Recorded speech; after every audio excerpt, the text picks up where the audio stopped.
Can I start by asking about what can only be described as a truly extraordinary statement from your old Department Foreign Office, alleging that Mr. Putin plans to install what amounts to a puppet regime in the Ukraine. What evidence do you have for that? Well, look, the Foreign Secretary and the Foreign Office have come out making it clear what the designs of the Russian government are. We, of course, don't go into things like sources, but it's very clear there is a concerted, not just military build-up on the border, but threat to the democracy, the integrity of Ukraine. And I think the important point to note in all of this is it's building up slowly. I think President Putin and Moscow have had this habit of trying to take advantage of opportunities when the world's attention is perhaps elsewhere. And the Foreign Secretary is quite rightly pointing to the designs that Russia has. And we're saying really two things. First of all, Ukraine is a free country under international law. It should decide its own fate. We will support them in defending themselves. But also to the international community, European, NATO allies, the US, we're standing shoulder to shoulder, saying there will be very serious consequences if Russia takes this move to try and invade, but also install a puppet regime. OK, well, if you know all of that, you've obviously prepared for the possibility of that puppet regime. What are you going to do about it? Well, we wouldn't telegraph all of the measures that we would take, but it's important that this very clear message, not just from the UK, but from all NATO and other interested countries around the world who want to uphold the rule of law, that there'll be very serious, severe economic consequences. And of course, Ukraine will defend itself. Like what? Well, it will obviously involve a range of financial and economic sanctions. We wouldn't telegraph those in advance. What you can rest assured is that the Foreign Secretary, the Foreign Office and the Defence Secretary will be liaising with all of our partners, engaging, and we have been doing so for many months, to make sure that the response is robust and concerted. At the same time, of course, what we really want is to get this message so clearly to Moscow that President Putin walks away from the brink. That is the off-ramp that we would all like to see. But let's be concrete. What actually would you do? For example, Swiss bank accounts. Well, as I said, I can give you the areas. I'm not going to go into all the details, not only because that's counterproductive. But, OK, would that be one area? We would look at the personal interests of Vladimir Putin and his friends in the Kremlin. Well, we already have, and you'll remember I introduced the Magnitsky sanctions to allow asset freezes and visa bans to be imposed not just for human rights abuses, but also for severe corruption. All the tools at our disposal, whether it's sectoral, financial, economic sanctions, but also individual targeted sanctions, are on the table. And of course, the two things that the Kremlin care about are would they get locked into a quagmire in Ukraine? I think there's a very serious risk of that. But also, will they suffer an economic price? And of course, things like Nord Stream 2 and what the Europeans are willing to do on that is going to be critically important. Nord Stream is in the hands of the Germans, and we don't know what they'll do. But I'm very interested in this point about the Swiss, and we know about Magnitsky. But would you be prepared, for example, to make the case for the Russians to be locked out of the international banking system? Well, I certainly think financial sanctions, properly targeted and done in concert with our major partners, is something that we would readily look at. Is our government prepared, aside from all of the words, for an invasion of the Ukraine? And were there to be an incursion, major, minor, whatever, what would we do? Would we send troops? I think it's extremely unlikely that we would do that. But what we have said is that we are already willing and engaged in training programmes to support the Ukrainians defending themselves. That's absolutely right, for defensive purposes.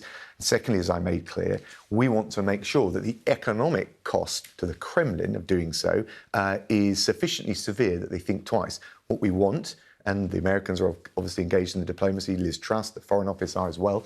We want Putin to step back and realise how damaging this would be for him, let alone for Ukraine and the international community. OK, before we move on, I just want to ask you what might be, if you like, a personal question. Your father fled Czechoslovakia in 1938 after the Munich Agreement, ahead of Hitler's invasion of the Sudetenland. Which most people now regard as a sort of the paramount example of appeasement that led to disaster.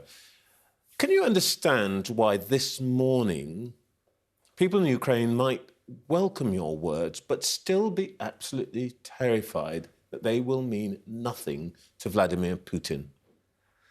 Look, I can absolutely empathise with the plight of the Ukrainian people. I think actually if you look at what civil society and many of the, and indeed what the government of Ukraine is saying, they're hugely grateful for the forthright, clear, sensible and calm but resolute response that we've shown to them. Now, Ukraine is not part of NATO. The self-defence, the collective self-defence provisions don't apply. But nonetheless, it is a free country that deserves to have its integrity, its direction decided by its own people. And we stand shoulder to shoulder with them and all other countries that want to respect for the international rule of law in doing so. Okay. This morning, the former Conservative Minister, Nusrat Ghani, claims that her Muslim faith was cited as a reason for her sacking. It's a pretty serious allegation. Do you believe her?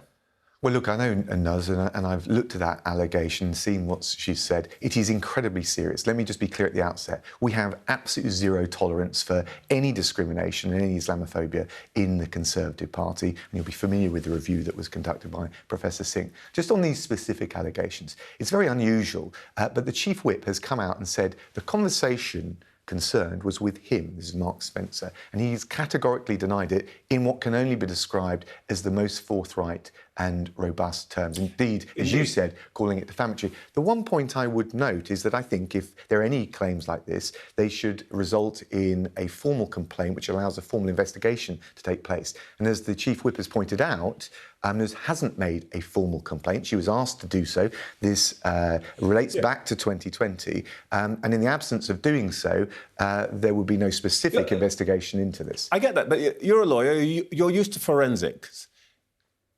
She says, he said this.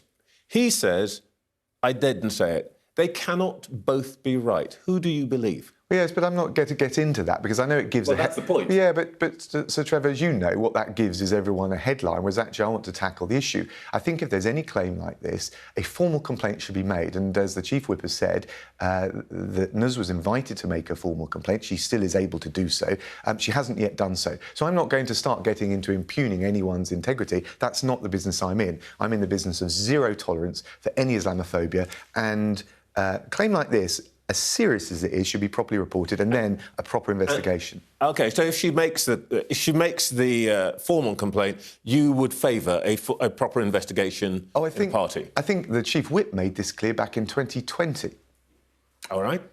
Now, look, this is just one more example. I mean, on this particular thing, it's possible, as someone wise once said, that recollections might vary. But this is just one more issue that's dogging the Conservative Party. We started talking by talking about Ukraine. Nothing could be more serious or dramatic than the threat of war. Yeah, but that's not an issue dogging the Conservative Party. No, but let me finish. Let me finish my question. Yeah, the point is that we have to deal with what you yourself called the soap opera in Downing Street and squabbles and scandals. This is pretty poor government, isn't it? No, I don't. Actually, if you look at this week, Trevor, the two big issues that will most affect people up and down this country is the fact that our vaccine rollout and the booster campaign has been hugely successful. The Prime Minister got that right over Christmas and in the months before, a major decision. And as a result, we've got over 80% of eligible adults vaccinated. That reduces that cuts the risk of hospitalisation by 88%. And if we'd have listened to the Labour Party, by the way, whose manifesto was calling for the nationalisation of pharmaceutical companies, who wanted us pegged to the EU, we wouldn't be. Your colleague said that to me last week. I've got all that. No, but there's a big thing that's happened this week, Trevor, if I may. So, big decision, Prime Minister got it right, Kyiv has got it wrong. It hasn't taken it. The other big thing is that we're coming through lockdown. We're coming out of those restrictions. The economy, fastest growing in the G7. Jobs are up. Wages are up. Big call. And back in July, Keir Starmer said it would be reckless. So what I would say to you, when you challenge me with the charge that the government is a shambles and this, that and the other, on the two biggest decisions of the day, coming out this week, it's topical. Prime Minister got it right. Keir Starmer got it wrong. Yeah, I didn't use the word shambles. I wouldn't be so rude. But my point is very, very straightforward. You might think this is the most important thing. Indeed, this programme, which deals with these issues, thinks these things are important, but nobody is talking about that. What they're talking about... You mean the media's not talking about it? Well, when I knock on doors... come on. In the pubs, in Isha, that's what they're talking about. With the greatest respect, I was out campaigning last weekend, this weekend, and actually people are asking about jobs, livelihoods. The cost of living is a big issue, but of course, if we'd have listened to Kyiv, we wouldn't have been out of lockdown. Yeah. And hold on, wages are rising. So all I'm just saying is, let's have some perspective. To come to all of that let's have some perspective, because on the big issues facing my constituents, your viewers, the country, the Prime Minister has got those big decisions right. Keir Starmer has got them wrong. Yeah, and we talk about the big issues all the time, but let me put it this way. Some of my colleagues would say, you at Sky, you keep going on about these big things. The only story that matters and that we are hearing from our viewers, our readers and so on, about is the government's character, the Prime Minister's conduct.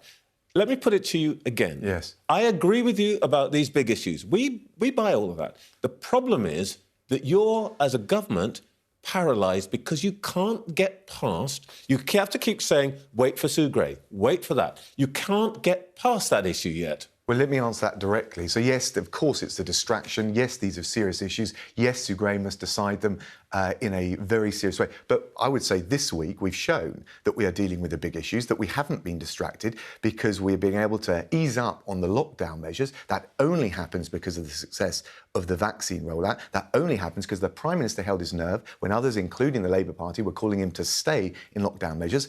As a result, fastest growing economy in the G7, and unemployment coming down. Funnily enough, I mean, just to give you a sense of big picture, unemployment is 4%, notwithstanding all that we've seen in the pandemic. That is half the level that Gordon Brown, who's coming on your show, left in 2010. Yes, well, let's go there. Let's go to the economy. I agree with you, it's the biggest issue. It is probably what they are talking to you in the... I don't know, the Wheatsheaf, the Prince of Wales, whatever it is, in your... Wheatsheaf is one of my local pubs. There you go. In the Wheatsheaf, I bet you they're talking, in between the gastro meals, they're talking about these things. You used to tell us that the governments that delivered runaway public spending, soaring inflation and tax rises were Labour administrations. Are you proud that your government's delivered all of those things? Look, I'm proud that in the eyes of the worst pandemic, probably the biggest challenge we've seen nationally, probably globally, since World War II, we've saved 15 million jobs through the furlough scheme. The vaccine rollout scheme has not just saved thousands of lives, it's the fastest in Europe. We're the most tested in Europe. And as a result of that, the economy now is getting back to the pre-pandemic levels, fastest growing in the G7. And we're providing not just protection for their lives, but the livelihoods of people up and down this country. Yes, I am. And actually, I don't take a theological view of these things when you're in the eye of the storm of the worst emergency we've seen in living memory. Yeah, but, you know, you're saying we're coming back to normal, the economy and so is good. But as I say, 7% inflation, public spending soaring. On housing, energy, we're now going to see increases in the proportion of our income spent on energy because of rising prices. For the poorest 10% in this country, housing costs at 40% of their income. Is that what the new normal's going to look like? That's not that thrilling. It's a totally fair challenge. So, of course, inflation is rising, but it will come down. We're putting £12 billion of economic support in this year. Extending the personal allowance is something we've done, an extra £1,000 for all workers. The taper on universal credit means that 2 million of the lowest paid will get a further £1,000. The winter fuel payments, the various other measures we're dealing, the energy cap, and all of those measures are there to provide support for those on the lowest incomes and who are feeling the pinch. But the one thing I wouldn't do is nationalise the energy companies, because if you look, which is what Labour proposed, if you look at what the Confederation of British Industry has said, that would be hugely damaging, not just energy supply, but it would hike bills. So again, on the big issues, we, under this Prime Minister, under this Chancellor, have got targeted measures, the right calls in difficult times, and Labour's approach would be an absolute disaster for the very people you're talking about. You keep wanting to take me back to the Labour Party. That's fine. Choices, Trevor. It's all about decisions and choices. OK, let me deal with that with Emily Thornberry, and let's focus on you. My point that I'm really trying to put to you is we're faced with threat of war, economic storm brewing, potentially, by the way, collapse of the health service because all of the people who are not vaccinated in the health service are going to be sacked. Well, I don't think that's true. I can't accept that. Oh, well, let's deal with that. Yeah. It is thought that 73,000 or thereabouts health staff will be sacked because they haven't been vaccinated. The Royal College of General Practitioners chair today says, could you delay this?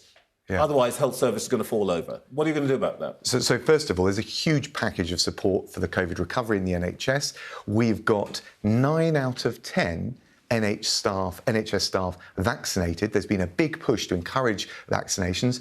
That's really important. It shows the progress that we've made, and we would encourage anyone to come forward and get those jabs before the deadline. But we've also got to think about the people who'll be at risk if NHS staff don't have the vaccine.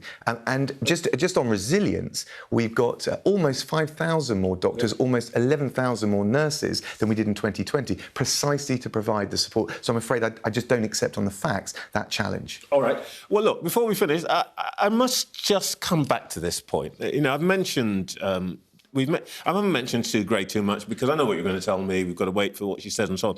But the point is, we understand her report's now going to be delayed because there are even more parties to investigate. She's going to re-interview Dominic Cummings tomorrow, I understand. Another Red Wall Tory MP submitted a letter of no confidence. It really is looking pretty grim for your government, your Prime Minister, and this is more than a distraction. It is paralysing you. Well, look, first of all, I accept the seriousness of the issue. That's why Sue Gray should be able to determine who, when and how she investigates. But I would point to the decisions we made this week, the success of the vaccine rollout, the measures to open up the economy, none of which would have happened if we'd have listened to the Labour Party, all of which show actually, notwithstanding... It's your problem. Absolutely, and all of which show that notwithstanding all of these other issues, significant as though they are, the PM is taking the right calls, the big decisions to lead us through the worst pandemic in living memory.